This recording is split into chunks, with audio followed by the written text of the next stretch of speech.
Un gran saludo a todas y a todos, espero se encuentren bastante bien el día de hoy. Vamos a ver lo que son los principales conceptos sobre bioestadística analítica. Y este video, bueno, más bien esta clase, va a ser con audio nada más, y no con video. ¿Por qué razón de ello? Porque para poder fomentar no solo el aula invertida que consiste esta clase, la cual va a tener tanto un previo sistema de evaluación como una pequeña actividad. Esta clase también fomenta mucho lo que es el aprendizaje auditivo.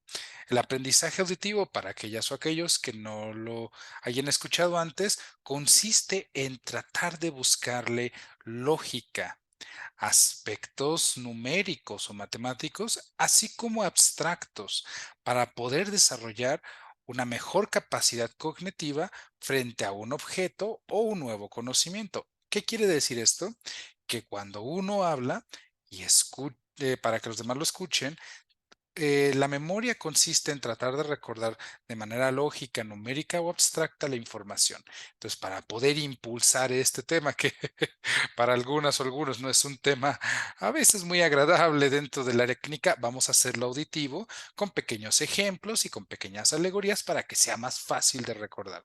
Muy bien, vamos a dar inicio a lo que es la clase. Esta clase se divide en dos partes. ¿Por qué? Porque ya habíamos visto previamente lo que son los tipos de diseños de investigación que corresponden a las investigaciones clínico-epidemiológicas. Recordemos que las investigaciones clínicas, así como las epidemiológicas, son parte de un grupo de 5 tipos de investigación que son las más utilizadas dentro del campo de la salud. Recordemos que estas investigaciones, según lo que nos dice el doctor Adrián Hernández Lomelí en su libro que se publicó a inicios del 2000, digo en su capítulo del libro, es que hay 5 tipos de investigaciones: las operativas, que son para cuestiones administrativas; las educativas, para, como dice su nombre, la investigación educativa; las investigaciones clínicas, que son con pacientes y se caracterizan sobre todo con los reportes de caso; las investigaciones epidemiológicas, que son las que más se utilizan dentro de la rama de lo que es salud pública y epidemiología; y finalmente las investigaciones básicas o biomédicas, que se llaman así porque son la base más importante del resto de las 4 investigaciones dentro del campo de la salud. Dentro de las investigaciones tanto clínicas como epidemiológicas hay diferentes tipos de diseños que se pueden utilizar, desde los más complejos que se pueden realizar, que son los metaanálisis y las revisiones sistemáticas, hasta lo que son los estudios observacionales, que son los estudios de cohorte, causa y controles, transversales y ecológicos, así como los estudios analíticos, que son los ensayos clínicos y las intervenciones educativas. Dentro de estos diseños de investigación hay 2 tipos de variables. Estos tipos de variables se pueden utilizar tanto dentro de la estadística descriptiva como dentro de la analítica. Vamos a ver estos 2 tipos de variables en lo que son estos 2 tipos de estadística. Y para ello vamos a empezar con el primero de ellos, que son las variables cualitativas, sus tipos de análisis y cómo se pueden representar gráficamente. Primero hay que recordar qué son las variables cualitativas. Las variables cualitativas son aquellas que se pueden dividir en 2 tipos: dicotómicas o categóricas. Hay otros nombres como son nominales, ordinales. Este es uno de ellos, de los que más se utilizan, lo que son dicotómicas y categóricas. Recordemos que las variables cualitativas son aquellas que se expresan o se pueden expresar en frecuencias y porcentajes. Ante ello, este tipo de variables tienen su subdivisión, que son estos que acabamos de mencionar: dicotómicas y categóricas. Las dicotómicas significa que las variables se pueden expresar de 2 tipos. Por ejemplo, lo que es el género masculino o femenino, lo que es el sexo biológico, o por ejemplo la presencia o ausencia de enfermedad, o por ejemplo saber si una persona utiliza o no utiliza medicamentos. Como pueden ver en estos ejemplos, son cuando un fenómeno o un concepto se puede dividir entre 1 o 0, o sea, que sí que existe de una manera o existe de otra. O en algunos casos, como el ejemplo de utiliza o no utiliza medicamentos, que existe o no existe. Entonces, este tipo de variables cualitativas representan o dos tipos de un concepto o dos diferentes conceptos pertenecientes a un grupo o un conjunto, o la presencia o ausencia de este mismo. El segundo tipo de clasificación son las variables no ordinales como tal o categóricas. Las variables ordinales, categóricas o clasificatorias son aquellas variables que se subdividen en diferentes categorías. Aquí tenemos un ejemplo, lo que es la clasificación Birretts. Para aquellas y aquellos de las áreas de ciencia de salud que aún no han visto este concepto o aquellas y aquellos que no pertenecen a esta área, la clasificación Birretts sobre todo sirve para lo que es el tamizaje de alteraciones dentro de la glándula mamaria y la presencia de alteraciones ya sea benignas o malignas y que puede servir posteriormente al diagnóstico de cáncer de mama. Entonces, como es un tamizaje, tenemos obviamente estas 7 categorías, desde el 1 al 6 que representa estadios desde normales hasta benignos o malignos, hasta un estadio 0 que representa que el estudio no salió adecuadamente.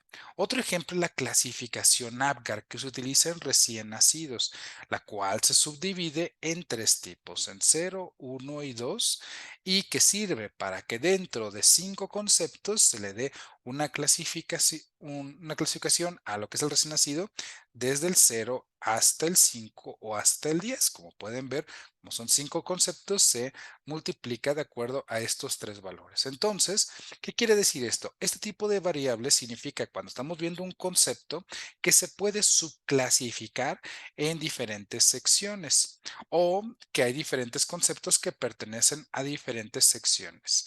Por ejemplo, si tenemos 100 mujeres que se les hizo tamizaje para identificar lo que es una alteración en la glándula mamaria, algunas van a tener valor de 1, algunas van a tener valor de 3, digamos que la mitad tuvo valor de 2. Entonces, esto nos quiere decir que podemos categorizar el porcentaje o proporción de mujeres de acuerdo a el valor que se le asignó. Sé que ahorita parece un poco confuso, pero traten de ver la siguiente imagen. La siguiente imagen es una base de datos que es como deberían de ordenarse todas las variables cualitativas de los proyectos de investigación. Por ejemplo, aquí tenemos el registro de más de 30 personas y tenemos variables desde lo que es la edad, si consume tabaco, alcohol. Si en caso las mujeres usan terapia de reemplazo hormonal, su clasificación BIRATS, antecedentes de lactancia adecuada, presencia o ausencia de enfermedades crónico-degenerativas, como es el caso de diabetes mellitus o el uso de anticonceptivos en etapa reproductiva.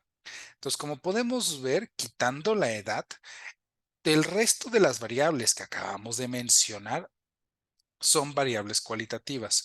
¿Por qué razón? Porque vean cómo se expresan en códigos.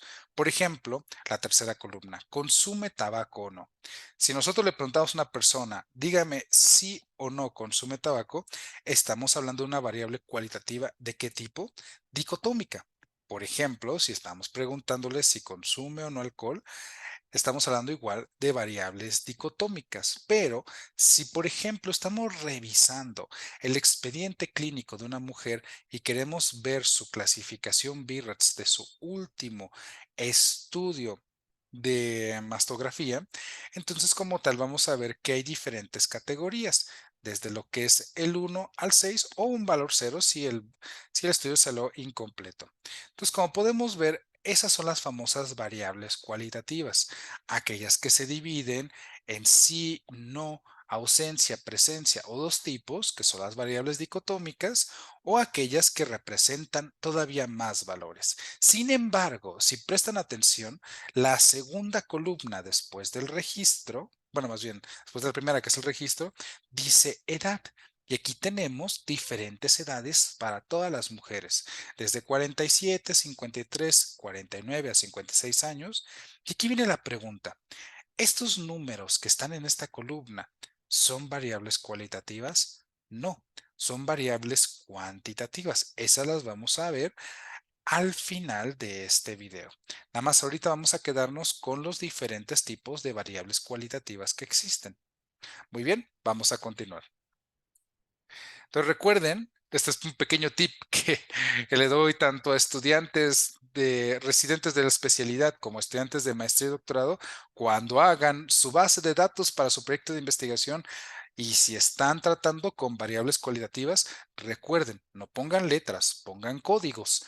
Códigos dicotómicos de 0 y 1 si la variable cualitativa es dicotómica, o códigos de 0 al infinito o un número determinado si su variable es categórica. Entonces recuerden, y es muy importante que lo recuerden, así es como se ordena una base de datos cuando ustedes hagan un proyecto de investigación. Por lo tanto, les deseo mucho éxito a cada uno que esté haciendo sus tesis de investigación para que así al momento de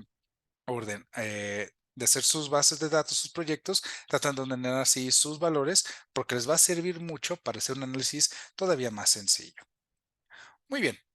Hablando de análisis, ¿cuáles son los análisis más utilizados dentro de las variables cualitativas? Tenemos lo que son las frecuencias o proporciones, que se utilizan las variables cualitativas sobre todo para poder identificar estos diferentes elementos: prevalencia, incidencia, sensibilidad y especificidad. Pero cuando utilizamos las variables cualitativas para comparar grupos, estamos hablando de análisis un poquitito más complejos, los cuales vamos a ver a continuación, que son el famoso riesgo atribuible, riesgo relativo y el odds ratio. Vamos a empezar con el primer grupo, que son los análisis de frecuencias. Los análisis de frecuencias o proporción o porcentaje se les llama a los tipos de análisis que permiten asumir, como bien dice aquí, la probabilidad de que un evento ocurra y permite comparar dos o más series. La mejor manera de representarlo matemáticamente es con esta fórmula, donde P, que es igual a proporción, es igual al número de elementos totales, digo, elementos con la característica de interés, entre el mismo número de elementos de la característica de interés más el número de elementos sin la característica de interés. Vamos a ponerlo de manera más sencilla para quienes nos están escuchando nada más. P es igual a entre A más B. P es proporción, que es igual a, que es el número de elementos que nos interesan entre A más B. A, como les recuerdo, es el número de elementos con la característica que nos interesa, más B, o sea, es el número de elementos sin la característica que nos interesa. A más B puede ser la población total y A solo esa población que tiene ese elemento que nos interesa. Vamos a ver la aplicación de esta fórmula en estos cuatro tipos de análisis: prevalencia, incidencia, sensibilidad y especificidad. Vamos a iniciar con lo que es prevalencia. Prevalencia consiste en el número de casos de una población que tiene una enfermedad o padecimiento específico en un momento determinado. El número de casos ya existente. Y esa es palabra clave. ¿Por qué? Vamos a ver la fórmula. P de prevalencia es igual a número de elementos o de eventos en un momento dado entre la población total.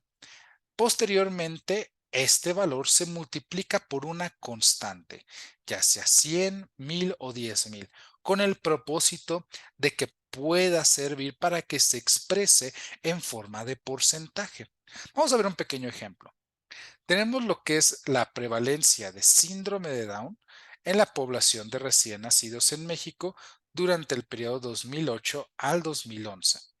La población de recién nacidos con síndrome de Down es de 2.900, más bien fue de 2.972 niños. La población total de recién nacidos sin esta característica fue de 8.250.357.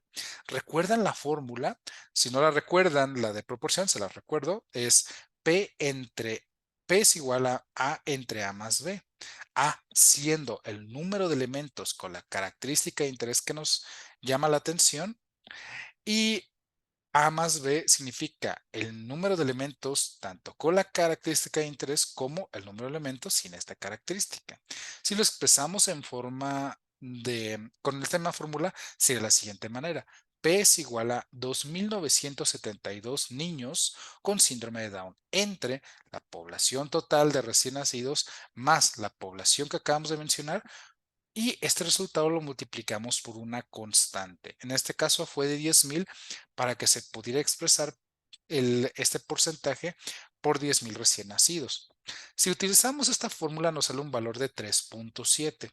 ¿Cómo se expresa esto? Se expresaría de la siguiente manera.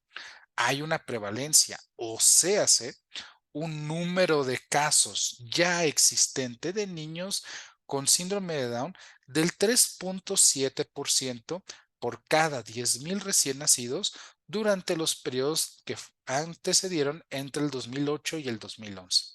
Entonces, prevalencia o número de casos ya existente. ¿Qué sería incidencia? Incidencia, por otro lado, es como tal el número de casos nuevos que están surgiendo en un momento determinado. Y al igual que la fórmula de prevalencia, es muy similar. Número de eventos nuevos entre la población total en riesgo al inicio de un periodo. Si utilizamos este ejemplo que dice calcular la incidencia de tuberculosis pulmonar en la población pediátrica de 0 a 15 años que residían en Londres entre los años 2009 y 2011, podemos decir que la población pediátrica con tuberculosis fue de 405 niños. La población total fue de 3.461.173 niños. Utilizando la fórmula previa, podemos decir 405 es nuestro valor de A entre A más B, siendo 3.461.173 más 405. Multiplicamos por la constante que a nosotros nos interese y nos sale 11.7. ¿Cómo se expresaría este resultado? Hay o hubo una incidencia de tuberculosis pulmonar de 11.7% en cada 100.000 niños o población pediátrica de 0 a 15 años que residieron en Londres durante los años 2008 a 2011. Es muy sencillo, como pueden ver, para calcular prevalencia e incidencia solo consiste en poner como el numerador el elemento que nos interesa entre la población total, que recuerden es la población con el elemento que nos interesa más la población de aquellos que no tienen este elemento. Y se multiplica siempre por una constante, 10, 100, 100.000, 100.000, la que ustedes elijan dependiendo de cómo quieren expresarlo a nivel poblacional. Eso es sencillo, pero vamos ahorita con un aspecto que a veces puede llegar a causar un poco de confusión. Vamos a hablar de sensibilidad y especificidad. Sensibilidad significa la proporción que nos permite medir la validez de un instrumento para identificar un padecimiento en ciencias de la salud contra o en relación a un instrumento que es un gold standard.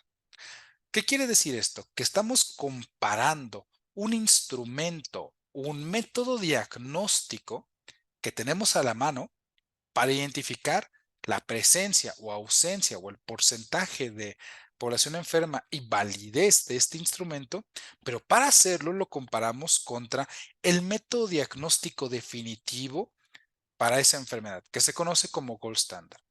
Sé que ahorita suena como un pequeño trabalenguas, pero vamos a verlo de acuerdo a un método matemático que se conoce como tabla 2x2.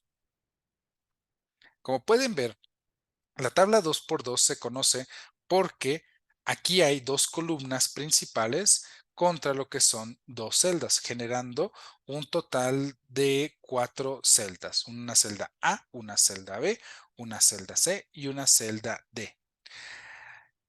Las columnas representan como tal el gold standard, mientras las celdas horizontales representan lo que son la prueba alternativa. Bueno, por un lado representa la prueba alternativa con un valor ya sea positivo en la celda superior o un valor negativo en la celda inferior. El gold standard, como habíamos mencionado, Es la prueba diagnóstica específica, más bien la más utilizada para determinar una enfermedad. Mientras que la prueba alternativa es la que nosotros estamos ahorita utilizando. Por ejemplo, puede ser una prueba que tengamos en un hospital, puede ser la prueba que tengamos en un centro de salud, haciendo el servicio social o haciendo algunos estudios para alguna tesis, pero para poder determinar qué tan válida es esta prueba, se compara contra este gold standard. El gold standard lo que determina es que una persona o un grupo de personas estén enfermas o no enfermas sobre un padecimiento específico. Mientras que aquí la prueba alternativa nos va a dar dos resultados, positivo o negativo. Al momento de ordenar esta tabla 2 por 2 podemos ver que de acuerdo a las dos columnas, de enfermo o no enfermo, y de acuerdo a las dos celdas superior e inferior de resultado positivo de la prueba alternativa y resultado negativo de la prueba alternativa, como les había comentado, nos salen estas cuatro celdas, A, B, C y D. La celda A representa enfermo, como pueden ver en la imagen, con un resultado positivo en la prueba alternativa. La celda B, vean la columna por donde está, es un grupo de personas no enfermas con resultado positivo en la prueba alternativa, pero están no enfermas y tienen un resultado positivo. ¿Cómo se le llamaría esto? Falso positivo. Luego la celda C representa, vean la columna en donde está la columna de enfermos, pero tiene un resultado negativo porque están en la celda inferior de la prueba alternativa. O sea, en el gold standard resulta que la persona sí se detectó como enferma, pero esta prueba que queremos utilizar salió negativa. Entonces sería un falso negativo. ¿Por qué falso negativo? Porque el gold standard sí nos determina que está enfermo, pero esta prueba alternativa que estamos utilizando salió negativa. Por lo tanto, será un falso negativo porque ya el gold standard nos dice que está enfermo. Luego está la celda D. La celda D es no enfermo, porque así lo determinó el gold standard, o sea, es una población o un grupo de personas sanas, pero con un resultado negativo, que quiere decir que en efecto la prueba alternativa nos dice que no tiene la enfermedad y el gold standard nos dice que en efecto son una población no enferma o sana. Entonces, como pueden ver, aquí se llama 2 por 2 la tabla porque de manera dicotómica la prueba Gold Standard divide la población en enfermos y en sanos. Y además la prueba alternativa divide la población en aquella con resultado positivo y aquella con resultado negativo. Aquí lo que se hace es ordenar a la población de acuerdo a qué resultados sacaron, de acuerdo a si eran personas enfermas o sanas. Vamos a verlo con un ejemplo para que sea más sencillo.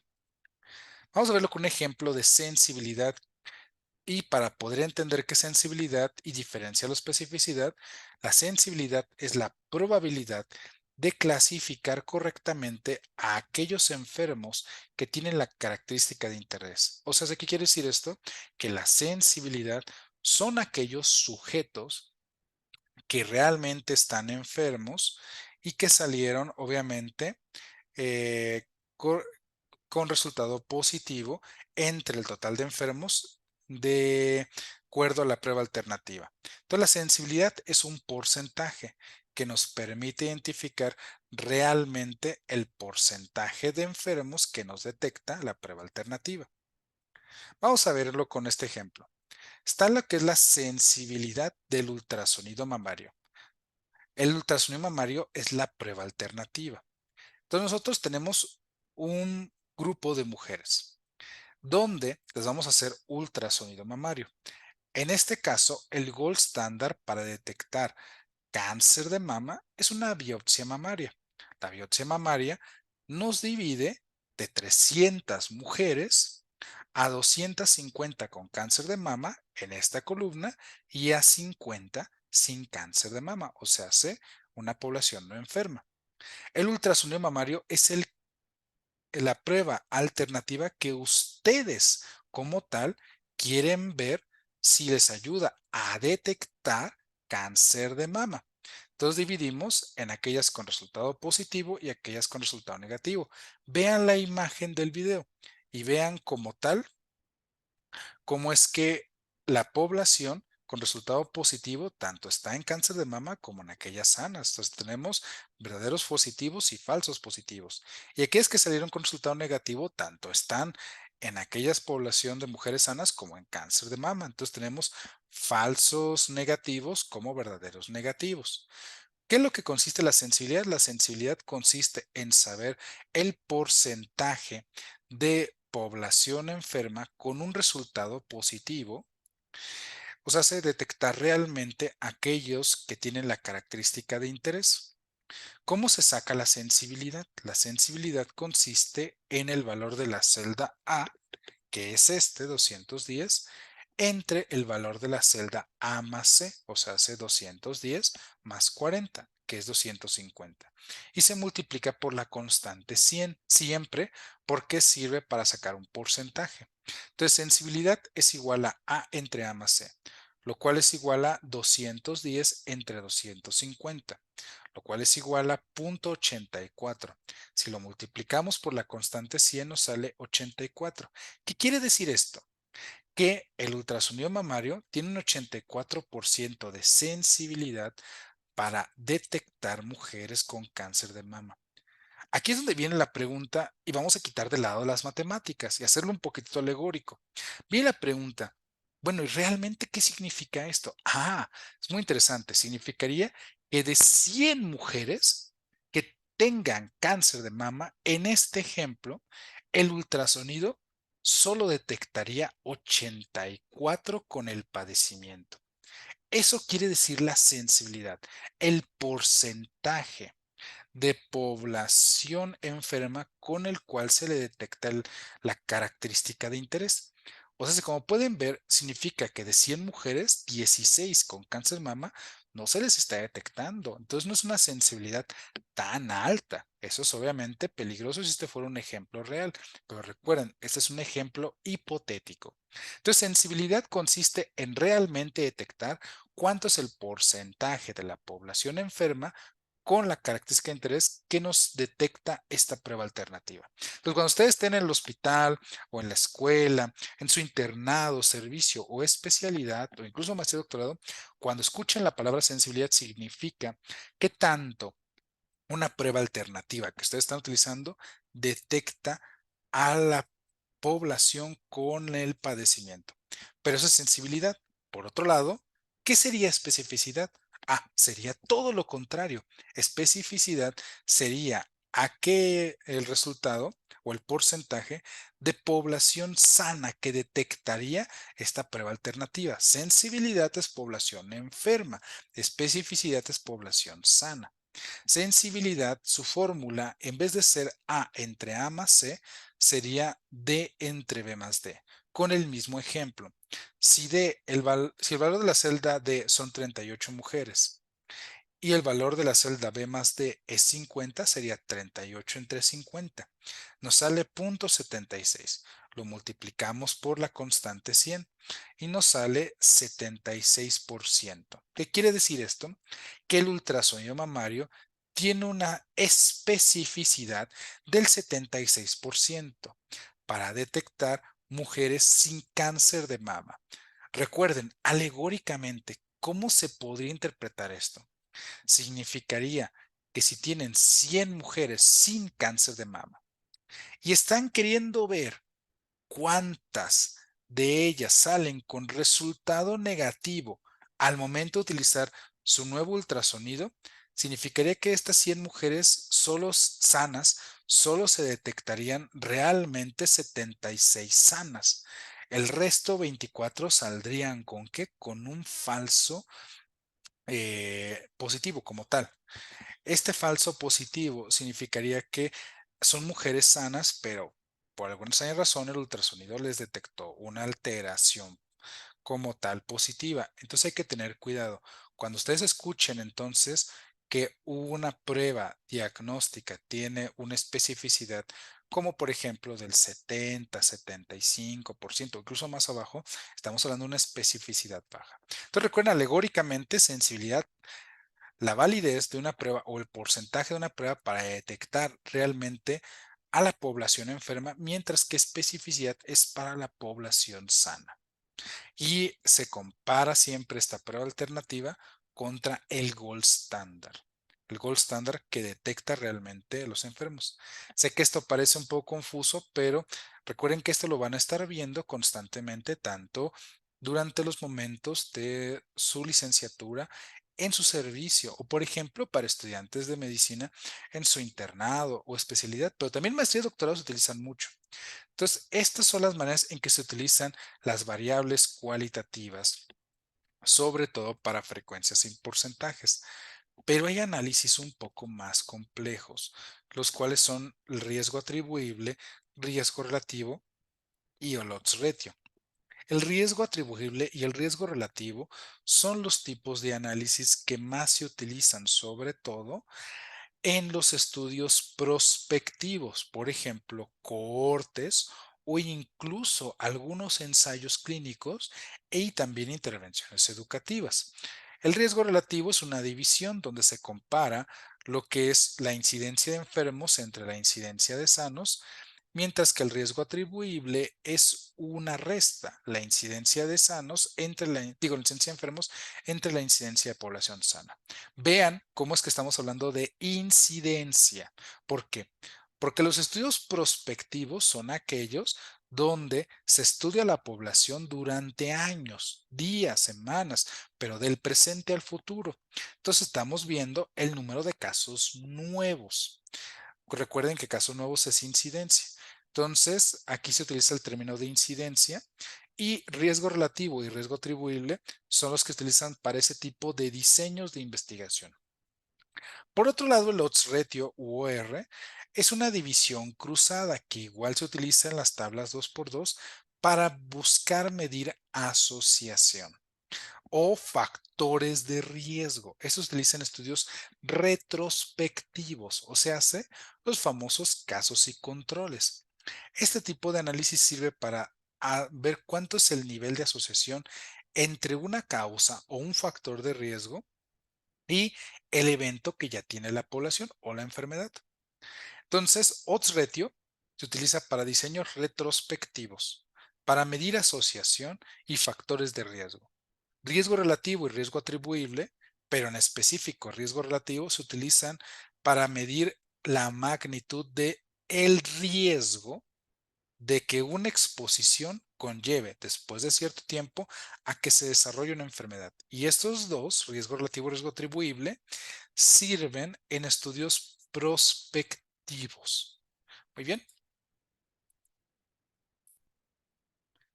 Recordemos que los diseños de investigación, como les he comentado, se dividen en diferentes tipos, sobre todo las investigaciones clínico-epidemiológicas. ¿Cuáles hay y en qué consisten? Recordemos que para poder saber cuáles más se utilizan, hay dos tipos de variables, cualitativas y cuantitativas.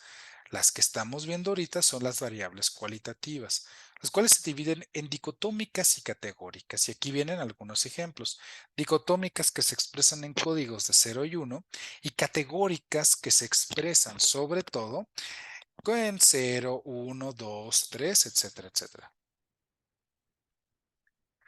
Hay diferentes tipos de análisis. En los análisis univariados o la estadística descriptiva son aquellos donde solo se describe lo que se encontró de porcentaje y proporción. Ya vimos frecuencias, porcentajes, prevalencia, incidencia y un poquitito de sensible especificidad, pero estos pertenecen sobre todo a los famosos análisis bivariados, donde se utilizan tablas 2x2 y en este caso también se involucran retio, riesgo relativo y riesgo atribuible. Estos son los tipos de análisis para variables cualitativas que acabamos de ver como tal.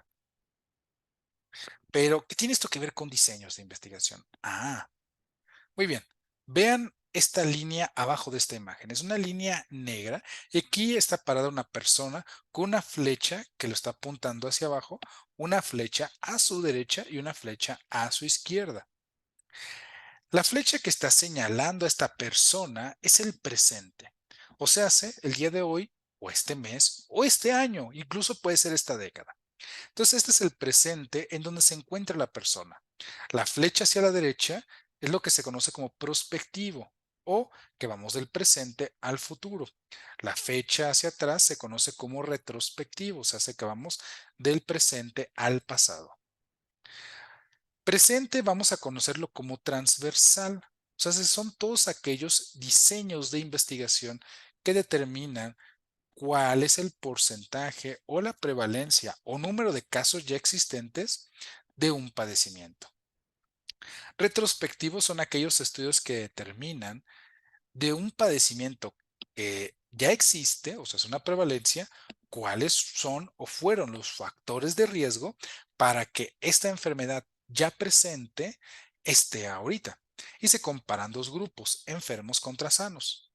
Prospectivo, por otro lado, es que ustedes del presente hacia el futuro sigan a una población. Son diseños donde a partir del día de hoy o de este mes o de este año se sigue a una población durante días, semanas, meses, años o décadas y se busca a una población, digo, se analiza tanto una población expuesta como una no expuesta y se ve a través de esta evolución del tiempo si algunos de ellos desarrollan una enfermedad. Entonces se buscan los casos nuevos o incidencia y se determina si la exposición hacia algún elemento conlleva un riesgo, no factor de riesgo a que se desarrolle un evento. Entonces, si les ponemos nombres, vamos a ver que aquellos estudios que estudian, valga la redundancia, aquellos diseños que estudian el presente, se conocen como diseños transversales o de prevalencia. Aquellos retrospectivos, o sea, sé que ustedes el día de hoy quieren saber por qué una población ya enferma desarrolló tal enfermedad, se conocen como diseños de casos y controles. Casos son aquellos que ya tienen la enfermedad y controles es el grupo comparativo. Y este tipo de diseños utilizan el análisis de odds ratio, toco análisis cruzado o razón de momios. Y aquellos diseños prospectivos son los diseños de cohorte, los ensayos clínicos para probar un nuevo medicamento o las intervenciones educativas donde se interviene en una población y se busca si a través de la adquisición de nuevo conocimiento hay un cambio. Todos los diseños transversales o de prevalencia son aquellos que, como bien dice su nombre, estudian la prevalencia, o sea, es el número de casos ya existentes de una enfermedad en un momento dado. Los diseños de casos y controles utilizan el análisis de odds ratio, donde se mide el valor de asociación entre una enfermedad ya presente y un probable factor de riesgo. El análisis cruzado nos va a dar tres tipos de valores. Aquellos que están por encima del valor de 1, que significa que hay un factor de riesgo, aquel valor que es igual a 1, donde no hay asociación, o si es menor a 1, significa que es un factor protector, y nos va a dar un valor de P minúscula, que tiene que ser menor a 0.05, y sus determinados intervalos de confianza. Estos dos elementos, el valor de P y los intervalos de confianza, no los vamos a ver en el video, porque eso es parte de la estadística inferencial. Así que ahorita nada más vamos a quedar con que el análisis de asociación de odds ratio se utiliza en diseños retrospectivos de casos y controles. Y si es mayor a 1, es un factor de riesgo. Si es menor a 1, qué bueno, es un factor protector. Pero si sale igual a 1, significa que no hay asociación. Por otro lado, los diseños prospectivos. Los diseños prospectivos son aquellos que utilizan riesgo atribuible o riesgo relativo, pero para medir riesgo se utiliza riesgo relativo. O sea, hace que si se expone una población como tal, vamos a ver si la exposición determina casos nuevos en el futuro. Y esto se conoce como el factor de exposición para determinar la enfermedad. Igual que odds ratio, si sale mayor a 1 significa que hay riesgo, si sale menor a 1 significa que va a ser un factor protector en el futuro y si es igual a 1 significa que no hay asociación. Entonces, muy bien, vamos a ver este ejemplo con lo que es, como dice, casos de la vida real. Digamos que ustedes están el día de hoy, 30 de abril, queriendo pensar cuál sería una mejor investigación. Clínica epidemiológica. Entonces, tienen estos tres tipos de diseños. Ustedes están en el hospital. Si ustedes quisieran saber el número de casos ya existentes de población, por ejemplo, con tuberculosis en el piso de medicina interna, entonces harían un diseño transversal porque están buscando casos ya existentes. Por otro lado, es día 30 de abril y ustedes ven que tienen en el piso de medicina interna 20 pacientes con tuberculosis y 80 sin tuberculosis. O sea, hace 20 casos contra 80 controles. Entonces ustedes dicen, ah, caray, ¿por qué si son, digamos, de la misma comunidad? Todos son de la misma comunidad, todos son adultos. ¿Por qué 20 desarrollaron tuberculosis y 80 no? Esto se conoce, como les había dicho, como diseño retrospectivo. Vamos del presente al pasado, pero pues claramente no podemos viajar al pasado, no es volver al futuro o todas aquellas películas de ciencia ficción, por ejemplo, aquellas donde se viaja al pasado y se ve a la población y uno regresa tranquilamente al presente. No. ¿Cómo podemos revisar em, a qué factores de riesgo se expuso o no la población? A los expedientes clínicos, los antecedentes, la entrevista clínica. Todo eso nos permite hacer una pequeña introspección retrospectiva al pasado. Entonces, si ustedes quieren revisar los 100 expedientes de todo este piso de medicina interna y ver por qué 20 sujetos desarrollan tuberculosis y 80 no, revisan los antecedentes, las exposiciones para determinar por medio de un diseño de causas y controles cuáles fueron los factores de riesgo y se utiliza el análisis de odds ratio.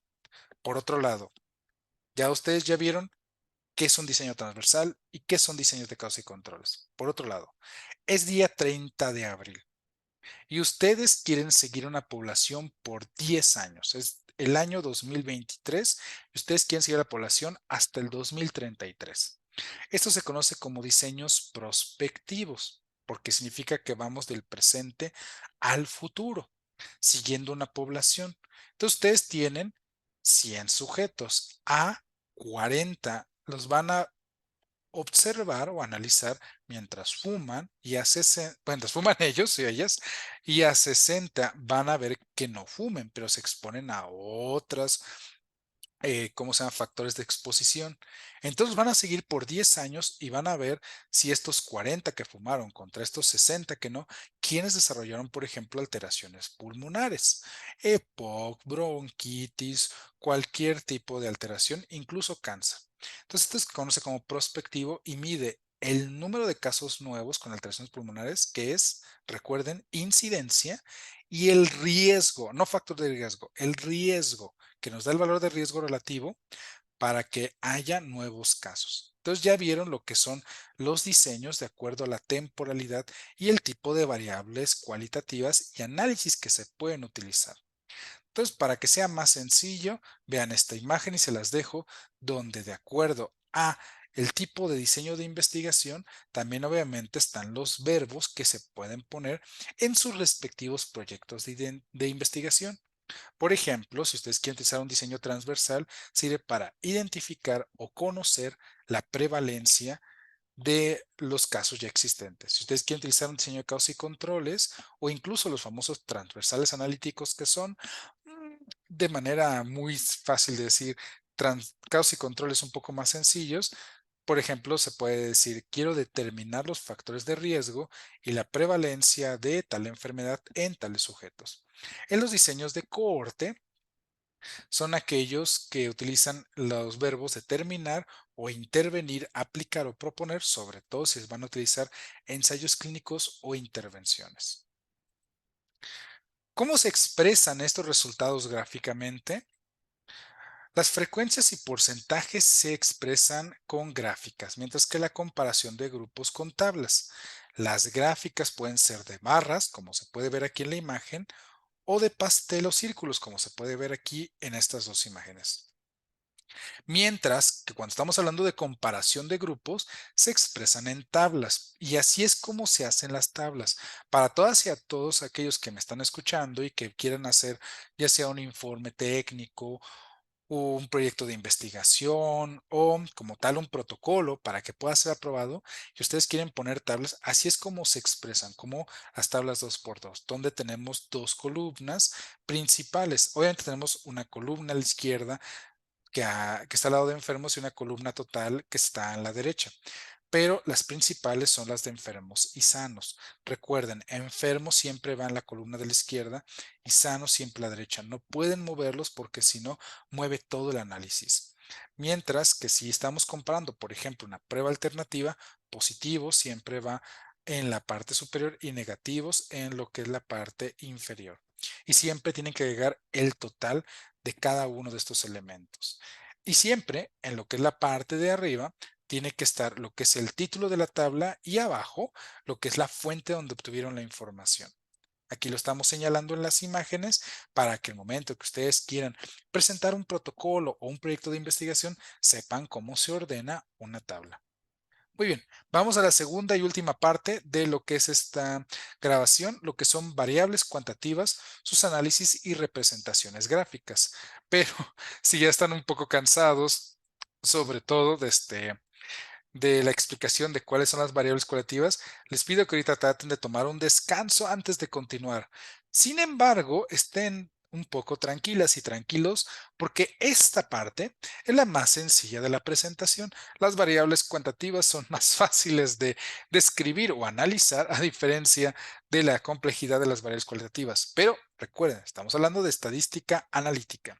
Cuando hablamos de la estadística inferencial, que no está en este video, esos son tipos de análisis ahí sí un poco más complejos. Muy bien, si ya se tomaron su pequeño descanso, vamos a empezar con lo que son variables cuantitativas. Las variables cuantitativas, a diferencia de las cualitativas, son números que pueden tener o no decimales. Cuando no tienen decimales se conocen como variables cuantitativas discretas o números cerrados. Son, por ejemplo, la presión arterial de los pacientes 120 sistólica u 80 diastólica, 115 o la frecuencia respiratoria, 24 respiraciones por minuto o la frecuencia cardíaca, 100, 120, 70 latidos por minuto. Sin embargo, cuando estos números tienen como tal decimales, se conocen como variables continuas, cuantitativas continuas. Por ejemplo, el peso. El peso de una persona puede ser 75.5 kilogramos, 89.4 kilogramos, 93.4, etcétera, etcétera. O la talla, 1.56 metros, 1.72 metros, etcétera, etcétera. Si ustedes ordenan sus valores, que son variables cuantitativas, en una base de datos, vean cómo se expresan. Aquí tenemos el registro también de lo que son las demás mujeres y hombres como tal, y tenemos lo que es el sexo biológico, que en este caso sería uno o cero, dependiendo si fuera mujer, por ejemplo, uno o 0 hombre, pero también tenemos lo que son variables cuantitativas, por ejemplo, lo que es la talla o el peso, que se expresan aquí con o sin decimales. Recuerden que en su base de datos o son variables cualitativas con códigos o son variables cuantitativas con o sin decimales. No puede haber letras más que en la primer celda como tal, que son las celdas de títulos, pero no puede haber letras en las demás celdas. ¿Por qué? Porque sino al momento de hacer análisis con procesadores de análisis de información como SPSS o EPINFO, les va a salir error como tal. Pero también vean que tenemos variables cualitativas, por ejemplo, consumo de tabaco, sí o no, o con mayor frecuencia, que es 2, o consumo de alcohol también. De hecho, aquí tenemos presión arterial normal, 120/80, lo que es uno es sí o anormal sería cero. Entonces, así es como se debe de ver una base de datos, pero hablando nada más de variables cuantitativas, si se expresa con decimales son variables cuantitativas continuas, si se expresa sin decimales son variables cuantitativas discretas. ¿Cuáles son los análisis que se utilizan en las variables cuantitativas? Son de hecho más sencillos que las variables cualitativas. Análisis de posición son las famosas medias y medianas, mientras que los análisis de dispersión son las a veces un poquito confusas, pero son igual de sencillas, variancia y desviación estándar. Vamos a ordenarlos en estas celdas y vamos a hablar cada uno de ellos. Primero de las medidas de posición. Las medidas de posición nos facilitan en esta campana de distribución de Gauss la información sobre todo de una serie de datos que estamos analizando. Entonces, como pueden ver, las campanas de distribución usualmente o la mayoría de las veces se utilizan para variables cuantitativas. Las medidas de dispersión, por otro lado, muestran la variabilidad de la distribución de estas más variables y qué tanto se alejan del centro. Aquí tenemos la famosa desviación estándar y la varianza. Primero vamos a hablar de las medidas de posición. De ellas vamos a hablar de la mediana. La mediana es muy sencillo, el valor que se encuentra en medio de esta campana de distribución o aquellos valores que se encuentran en medio. Si obviamente el valor es impar, la mediana sería el valor del medio, y si el valor es par, o sea, sé que son varios valores pares como tal, se toma el promedio de estos valores en medio para que se pueda sacar la mediana. La media se conoce como el promedio, la medida descriptiva que resume toda la serie de valores y se obtiene sumando todos los valores de una población y dividiéndola entre el total. El promedio se expresa con esta letra mu.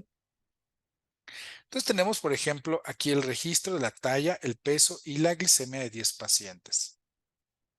Si nosotros queremos aplicar la fórmula de media o de promedio, sería sumar estos 10 valores, ya sea de talla, de peso, de glicemia, y dividirlo entre 10. Por ejemplo, con la talla, 1,66, 1,58, 1,59, 1,60 y así consecutivamente sumamos cada uno de estos valores, lo dividimos entre 10 y nos sale 1,58 o 158 centímetros de promedio de la población. Las medidas de dispersión son la varianza y la desviación estándar. Vamos a empezar con la varianza. Es la medida de dispersión que describe la separación de los valores en relación con el promedio, o sea, qué tanto se alejan del promedio. Casi no se utiliza. La que más se utiliza es la desviación estándar, la cual es una igual medida de dispersión, pero es el valor de la raíz cuadrada de la varianza. Para poder hacerlo, primero hay que saber la fórmula de la varianza. Como tal, es la sumatoria de lo que son cada uno de los valores menos el promedio entre el total, pero habiendo elevado el cuadrado esta sumatoria. ¿Qué quiere decir? Tenemos, por ejemplo, los 10 valores de la talla. Entonces hacemos la sumatoria de cada valor menos, o sea, uno de ellos, entre lo que es 158, que fue en este caso el promedio, lo elevamos al cuadrado todo esto y lo dividimos entre 10 y nos sale 61,77. Si le sacamos raíz cuadrada, nos sale 7,8, que es el valor de la desviación estándar. Pero ahorita no se estresen, estarán viendo todas estas fórmulas y dirán, no, no, no, no, no, a mí que no me gustan tantas fórmulas, no quiero hacerlas como tal. No se desesperen. Ya lo que son los programas de análisis de la información como SPSS o EPINFO ya hacen estos análisis sin ninguna dificultad. E incluso también ya se pueden obtener a través de lo que son Excel o incluso en páginas de análisis de la información como lo que es OpenEPI.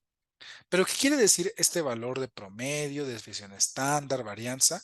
Muy sencillo, vamos a verlo con un ejemplo. Tenemos el ejemplo del registro de estos 10 pacientes y estos 10 pacientes vamos a tomar lo que es su talla. Si lo expresamos en una campana de Gauss, vemos que el valor de mediana es 1,47, que quiere decir que entre los 10 sujetos, entre el valor 5 y 6, entre sujetos 5 y 6, los dos sacaron 1,47 de talla y esa es la mediana, el valor que está en medio.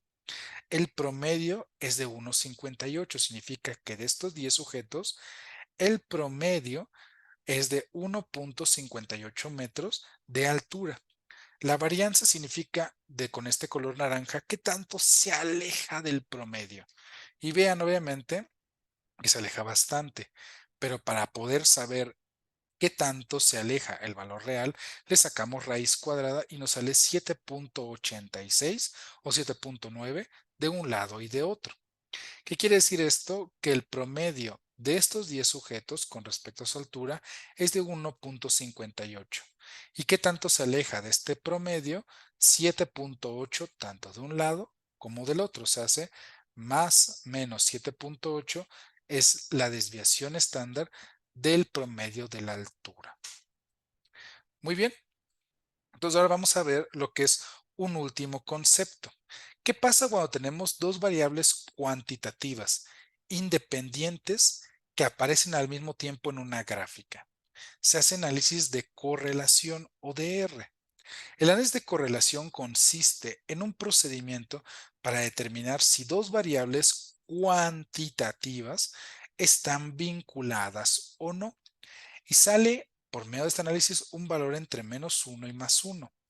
¿Qué quiere decir esto? Que la magnitud de una variable puede incrementar positiva o negativamente a la otra.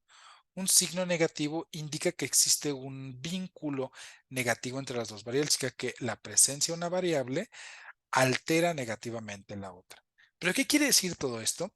Si vemos la siguiente imagen, tenemos aquí lo que es una gráfica lineal. Aquí tenemos el valor de y y el valor de x. El valor de y es aquella variable que está de manera como tal vertical y el valor de x son aquellas variables que están de manera horizontal. Y vean cómo es que una variable puede hacer que la otra se exprese de manera positiva y que incremente su magnitud. Pero también hay ejemplos donde la variable puede obviamente afectar a que una se exprese de manera negativa. Entonces aquí tenemos, por ejemplo, dos gráficas de correlación lineal, donde una variable hace que se exprese cada vez más positivamente la otra, mientras que en el ejemplo de la derecha vemos cómo es que una variable hace que se exprese negativamente la otra. Pero, ¿correlación qué es? ¿Es lo mismo que asociación? No. Hay que recordar que la correlación no es lo mismo que asociación. La asociación es para variables cualitativas. Ya lo vimos, para determinar factores de riesgo con estudios retrospectivos y odds ratio o para determinar riesgo en estudios prospectivos con riesgo relativo. La asociación, que es para variables cualitativas, se utiliza para determinar causa y efecto y se utiliza con estos dos tipos de análisis. Sin embargo, para las variables cuantitativas se utiliza correlación. La asociación es cuando hay un vínculo de interdependencia o causa-efecto entre dos variables. La correlación es que dos variables cuantitativas independientes aparecen en una misma situación y una puede afectar positiva o negativamente a la otra. Significa que hay un vínculo, pero no de interdependencia y nada más con variables cuantitativas. Por ejemplo, un ejemplo es en el hospital, la correlación entre talla y peso. Si ustedes van al hospital, por ejemplo, al piso de pediatría, van a ver que 10 niños tienen cierto tipo de talla y cierto tipo de peso y lo pueden expresar con gráficas. Sin embargo, ¿la talla afecta al peso? ¿A mayor talla y mayor peso o a mayor talla y menor peso o a menor talla y mayor peso? No, porque no es causa-efecto. Porque si no, todos los niños que fueran altos tendrían un gran peso, a diferencia de los menores. No, no es causa-efecto, simplemente es un análisis de correlación. Vemos cómo es que en este determinado momento una variable puede afectar a la otra, pero no en causa-efecto. Es un ejemplo hospitalario, pero puede haber muchos otros. Sin embargo, para que alegóricamente sea más fácil de recordar, asociación sería, por ejemplo, la presencia de Mycobacterium tuberculosis genera tuberculosis sí o sí. Esa es causa-efecto. Si no hay Mycobacterium, no hay tuberculosis. Si hay, hay tuberculosis. Obviamente hay otros factores que ayudan a que se presente o no la tuberculosis, pero eso es otro tema para otra conversación. Sin embargo, correlación sería donde hay una variable cuantitativa y hay otra variable cuantitativa, pero una no condiciona o no hay interdependencia con la otra. Imagínense que ustedes están caminando al lado de su mejor amiga o mejor amigo de manera paralela al otro lado de la calle. Ustedes dan los mismos números de pasos, entran por dos puertas distintas a un mismo edificio, que es una cafetería, pero cada uno pide una diferente bebida y se retira. Están correlacionados, pero ninguno afecta al otro.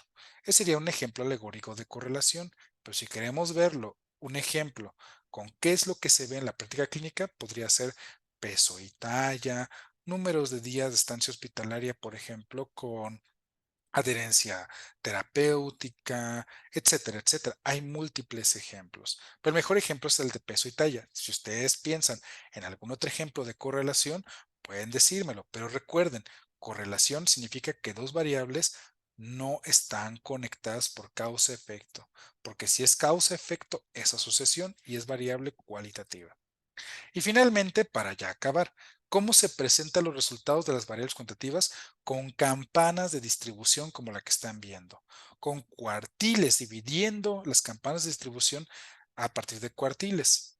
O, por ejemplo, con histogramas, que no son gráficas. Histogramas son agrupación de un número de sujetos de acuerdo a los rangos de valores y que se pueden expresar con lo que son estas barras, pero no son gráficas. Ese es un grupo o agrupación de sujetos, este es otro grupo, este es otro grupo y este es otro grupo. Sin embargo, si le dibujamos una línea, vean cómo es que más o menos podría incluso asemejar a una o dos campanas que se están conectando. Entonces, los histogramas son la mejor manera de representar con barras cómo se distribuye una población sin que se utilice una campana. Y una gráfica de correlación son como las que ya habíamos visto en imagen. Pero recuerden, y se lo repito, correlaciones para variables cuantitativas, de dos variables cuantitativas independientes que existen al mismo tiempo, pero no están conectadas por causa-efecto. Asociación sí es para variables colectivas y sí estamos hablando de que una variable condicione la presencia o ausencia por causa-efecto de otra variable. Muy bien, con ello terminamos la clase y espero haya sido de su agrado. Espero les haya servido sobre todo lo que es esta técnica auditiva y si tienen cualquier duda o pregunta, por favor, eh, no se abstengan de hacerme sus cuestiones para poder atenderlos a la brevedad. Sin nada más que decir, les deseo un excelente día, tarde o noche, dependiendo a qué hora estén viendo el video y muchas gracias por su atención. Hasta luego y pasen un excelente día. Gracias.